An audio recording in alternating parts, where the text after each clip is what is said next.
नमस्कार, आप देख रहे हैं गुजरात तक का स्पेशल कोरोना बुलेटिन और आपके साथ मैं हूं सौम्या। लॉकडाउन पार्ट 4.0 की शुरुआत हो गई है। हालांकि शर्तों के अधीन पर कुछ दुकानें खोली भी गई हैं, लेकिन अहमदाबाद की सड़कों पर कुछ अलग ही नज़ारे देखने को मिले। मानो मनुष्य आजाद पंखी की तरह बेखौफ होकर घूमता हुआ नजर आया अहमदाबाद की सड़कों पर। लॉकडाउन 4.0 की शुरुआत हो गई है और गुजरात में व्यापार और उद्योग को छूट दे दी गई है। इसी बीच अहमदाबाद को कंटेनमेंट और नॉन कंटेनमेंट जोन में बांटा गया। 55 दिन बाद कैसा नजारा अहमदाबाद की सड़कों पर देखने को मिला, देखिए हमारे संवाददाता गोपी खांगर की ये खास रिपोर्ट। लॉकडाउन 4 की गाइडलाइन के तहत आज अहमदाबाद में ज़्यादातर दुकानें खुल चुकी हैं। इस वक्त हम मौजूद हैं अहमदाबाद के वस्त्रापुर इलाके में और यहाँ पे आप देख सकते हैं ये गृह उद्योग का दुकान है। यहाँ पे आने वाले हर किसी को सोशल डिस्टेंस का पूरी तरीके से वो ख्याल रखे, इसलिए यहाँ पे इस तरीके से एक पूरा राउंड भी बनाया गया है। जो लोग यहाँ पे आ रहे हैं उनको इसी राउंड में खड़े रहना है, मुँह पे मास्क लगाना है, साथ ही यहाँ पे एक डिसइंफेक्शन टनल भी रखी गई है। यहाँ पे डिसइंफेक्शन टनल में होते हुए लोग इस दुकान तक पहुँचेंगे और यहाँ से आप देख सकते हैं कि जब डिसइंफेक्शन टनल से होते हुए आते हैं तो यहाँ पे सोशल डिस्टेंस का पूरी तरीके से ख्याल रखना ज़रूरी रहता है और उसके बाद ही आप दुकान के अंदर जा पाएंगे। दरअसल ज़्यादातर जो दुकानें हैं वो अब से खुल चुकी है, जो चाहे वो पान की दुकान हो, सैलून हो, सारी चीज़ें अब खुल चुकी है। नाश्ता जो है वो मिलना शुरू हो चुका है। कस्टमर्स भी यहाँ पे मौजूद है। ये बताइए ज़िंदगी कितनी बदली हुई लगती है? बहुत बदली हुई लगती है, सब कुछ चेंज हो गया लगता है। पर आज थोड़ा बहुत खुला है तो सामान मिल रहा है तो अच्छा लग रहा है। आप बताइए कि क्या लग रहा है, ये सारी चीज़ें जो है पहले आते थे सीधे दुकान में चले जाते थे, अब सारी चीज़ों को मेंटेन करके जाना पड़ रहा है, कितना अलग लग रहा है? Actually it is a very good initiative and इसे मेंटेन करना पड़ेगा और आगे आने वाले वक्त के लिए at least for next 5-6 months so that we can prevent the spread of this disease. बिल्कुल 5-6 महीने ये सारी चीज़ें करनी पड़ेगी। आप देख सकते हैं यहाँ पे जो दुकान है, दुकान में एक के बाद एक हर किसी को अंदर जाने दिया जा रहा है। सोशल डिस्टेंस को पूरी तरीके से ख्याल रखा जा रहा है और ख़ास करके जब अहमदाबाद में सारी चीज़ें खुल चुकी है तो खुद मुख्यमंत्री ने भी ये कहा है कि हर कोई जिस तरीके से चीज़ें खुली है, लॉकडाउन की जो गाइडलाइन है उसको भी फॉलो करना बेहद ज़रूरी रहेगा। कोरोना के बीच गुजरात के लाखों विद्यार्थियों की भर्ती प्रक्रिया अभी भी पूर्ण नहीं हुई है, जिनके जीवन में अभी तक उजियारा नहीं आया है। कोरोना महामारी के चलते प्रतियोगिता परीक्षाओं की भर्ती प्रक्रिया अटकी हुई है। युवाओं का दर्द खत्म नहीं हो रहा है और लॉकडाउन ने इनका इंतजार बढ़ा दिया है। जेपीएससी हो, आरटीआई इंस्ट्रक्टर की भर्ती हो, टाट हो या टेट के इम्तिहान को पास करने वाले बेरोजगार शिक्षक हों, और न जाने कितने क्षेत्र की भर्ती प्रक्रिया गुजरात में पूर्ण नहीं हो रही है। और इन सब के बीच विद्यार्थियों की आस गुजरात की संवेदनशील सरकार से है। न जाने कब इनकी संवेदनाओं को कोई समझेगा। इन विद्यार्थियों की भावनाओं के साथ आज ट्विटर उमड़ पड़ा और #डिक्लेयर गुज एग्जाम ट्रेंड करने लगा ट्विटर पर। खैर, तभी सरकार जब संवेदनाएं दिखानी ही होगी तभी दिखाएगी, क्योंकि बाकी तो सब ठीक ठाक है।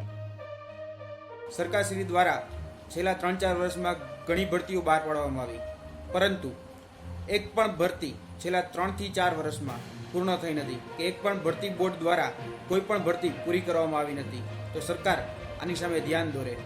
કોરોનાનું ભૂત તો છેલ્લા 3-4 મહિનાથી ઊભું કરવામાં આવ્યું છે, પરંતુ વિદ્યાર્થી છેલ્લા 3-4 વર્ષથી પીડાય છે, 3-4 વર્ષથી મહેનત કરે છે, અત્યારે એનું ભવિષ્ય ચકડોળે ચડી ગયું છે।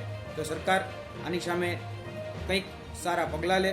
જો અન્ય રાજ્યની સરકારો, રાજ્ય સરકારો પોતાના વિદ્યાર્થીઓ માટે પોતાનું સ્ટેન્ડ ક્લિયર કરી શકતી હોય, પોતાનું સ્પષ્ટીકરણ આપી શકતી હોય, તો ગુજરાત સરકાર શા માટે ન આપી શકે? છેલ્લા 2 વર્ષથી ગુજરાતમાં બેરોજગારોની મહામારી બહુ જબરજસ્ત ફેલાઈ છે। આ સરકારે ફેલાવી જ છે આ મહામારી। એક ઉદાહરણ તરીકે આપું કે જીપીએસસીમાં આસિસ્ટન્ટ પ્રોફેસર અને લેક્ચરરના વિદ્યાર્થીઓ કે જેમણે પોતાનું કેલિબર સાબિત કર્યું છે. આજે 1.5 વર્ષથી 1 વર્ષ કે 1.5 વર્ષનો સમય થઈ ગયો ત્યાંથી પોતાના ઓર્ડર માટે કે પોતાને નિમણૂક મળે એ માટે સચિવાલયના અને દરેક સરકારી ઓફિસોના ધક્કા ખાઈ રહ્યા છે, કોર્ટના ધક્કા ખાઈ રહ્યા છે. આઈટીઆઈ એક્ઝામની વાત કરું, આઈટીઆઈ સુપરવાઇઝર ઇન્સ્ટ્રક્ટર, તો એ લોકોની એક્ઝામ બીજા સ્ટેજમાં આવી છે. કોમ્પ્યુટર ટેસ્ટ હમણાં જ પૂરો થયો, તેમ છતાં એ લોકોનું જીઆરના કારણે તમારી ભરતી હમણાં નહીં થાય, ભરતી નહીં થાય એમ કરીને એ ભરતી અટકાઈ રાખી છે. एक और लॉकडाउन के बीच सड़कों पर लोगों की भीड़ और दूसरी ओर अस्पताल में कोरोना मरीजों की संख्या लगातार बढ़ रही है।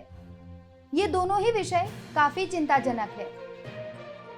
अहमदाबाद में कोरोना का ब्रेक फेल हुआ है और संख्या बढ़ रही है, जिसके चलते अहमदाबाद की सिविल कैंपस में यूएन मेहता हॉस्पिटल को कोविड हॉस्पिटल के तौर पर बनाया गया है। अहमदाबाद के सिविल अस्पताल और एसवीपी अस्पताल में मरीजों की संख्या लगातार बढ़ रही है, जिसकी वजह से यूएन मेहता अस्पताल में 300 से भी ज्यादा बेड वाली अस्पताल तैयार की गई। गुजरात में आज से लॉकडाउन नए रंग रूप के साथ लागू हुआ। सूरत में कंटेनमेंट इलाके में जैसे ही दुकानें खुली, फिर उसके बाद क्या हुआ, देखिए ये रिपोर्ट में। कंटेनमेंट जोन होने के बावजूद सूरत में मोबाइल की दुकानें लोगों ने खोली और जैसे ही कॉरपोरेशन को इसके बारे में पता चला, वैसे ही आनन फानन में वे वहां पहुंचे और 5,000 का जुर्माना वसूल कर दुकान बंद करवाई। अगली खबर है वांकानेर से। वांकानेर की कोरोना वॉरियर महिला कांस्टेबल आजकल काफी सुर्खियों में है। वांकानेर तहसील पुलिस थाने में अपनी फर्ज अदा कर रही महिला पुलिस कांस्टेबल ने अपने निजी जीवन के बजाय अपनी नौकरी को ज्यादा महत्व दिया। पिछले 4 साल से वांकानेर तहसील पुलिस में ई गुजकोक में ऑपरेटर के तौर पर पुलिस कांस्टेबल प्रफुल्लबा परमार ने अपनी शादी को नहीं बल्कि अपनी सर्विस को ज्यादा महत्व दिया। कोरोना की महामारी के बीच दिन रात एक करके सेवा कर रही हैं महिला पुलिस कांस्टेबल, जिन्होंने अपनी शादी के लिए मात्र 1 दिन की छुट्टी लेकर दूसरे दिन से अपना फर्ज अदा करने पुलिस स्टेशन पहुंच गईं। हाल में चल रही कोरोना की महामारी में पूरे पुलिस स्टाफ में काम का बहुत प्रेशर आ गया है, इसलिए मैंने सोचा कि मैं अपना फ़र्ज़ पूरी निष्ठा और ईमानदारी से निभाऊं। इसलिए मैंने सोचा कि एक दिन की ही छुट्टी लेकर मैं अपनी फ़र्ज पर वापस आ जाऊं। गौरतलब है कि गुजरात में कोरोना की संख्या 12,000 को छूने जा रही है। अहमदाबाद जो हॉटस्पॉट में है, अहमदाबाद की बात की जाए तो संख्या 8,800 के पार हो गई है। अहमदाबाद में मृत्यु के आंकड़े भी सबसे ज़्यादा हैं। 555 लोग अभी तक अहमदाबाद में ही अपनी जान गंवा चुके हैं कोरोना की वजह से। और गुजरात की अगर बात की जाए तो गुजरात में ये मृत्यु का आंकड़ा 700 के पार हो गया है। रिकवरी रेट की बात की जाए तो अब तक कोरोना से ठीक होने वाली संख्या जो है वो 4,900 के पार कर चुकी है, जिन्होंने कोरोना को मात दी है। अब जाते जाते एक नज़र आज की पॉजिटिव स्टोरी पर। सवेरे से राजकोट का एक वीडियो सोशल मीडिया पर खूब वायरल हो रहा है। ये 2 बच्चियां हमें सोशल डिस्टेंसिंग का संदेश अवश्य दे रही हैं। कितना अनोखा सोशल डिस्टेंस है ये। राजकोट में सोशल डिस्टेंस वाली साइकिल दिखी। ये 2 बच्चियां सोशल डिस्टेंसिंग रखे हुए साइकिल चला रही हैं और साथ साथ में लोगों को 2 गज दूरी बनाए रखने का संदेश भी दे रही हैं। दोनों बच्चियों का वीडियो सोशल मीडिया पर खूब वायरल हो रहा है।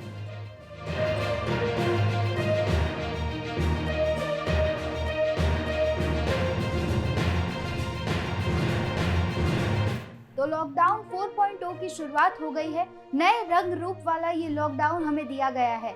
आशा रखते हैं कि हम नागरिक होकर अपना फर्ज अच्छे से निभाएं, इसका उल्लंघन ना करें, ताकि आने वाले दिनों में ये जितनी भी छूट-छाट हमें दी गई है, अगर हम उसका उल्लंघन करते हैं तो ये सारी सहूलियतें हमसे छीन ली ना जाए। इसीलिए हमें पूरा अच्छे से ख्याल रखना है। सोशल डिस्टेंसिंग का खास ख्याल रखना है। 2 गज दूरी अक्सर बनाए रखना है, क्योंकि थोड़ी सी भी अगर हमसे चूक होती है तो समझ लीजिए दुर्घटना घटती है। इसीलिए अपना बहुत ख्याल रखिए। गुजरात की बाकी सारी खबरें देखने के लिए आप देखते रहिए गुजरात तक। नमस्कार।